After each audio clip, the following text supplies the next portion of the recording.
Një pyetje teknike, për një apartament 100 metra katror, sa kohë do t'i duhet studios tënde që ta arrendoje, ta dorëzoje të përfunduar? Nëse është për rinovim, e cila është vërtet ka shumë etapa për të bërë, duhen në rreth 2 muaj. Ndërsa për një apartament në ndërtim mund të shkojë edhe më pak. Sepse nuk kemi atë pjesën për të prishur, por kemi thjesht për të rregulluar, kështu që besoj 1 muaj, por 1 muaj e gjysmë mund të mbaroj. 100 metra katror do të shoqërohesh me një preventiv që do të shkonte pak a shumë sa më duhet një interval orientues me çmimet e tregut sot, si për koston e projektimit ashtu edhe për koston e implementimit, mobilimin.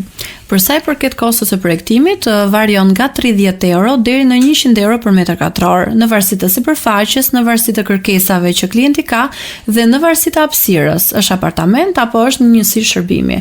Ndërsa për sa i përket çmimit të arrendimit, mund të shkojë nga 50.000 deri në 100.000 euro për një apartament 100 metër katror. Subscribe në kanalin Klas Media në YouTube.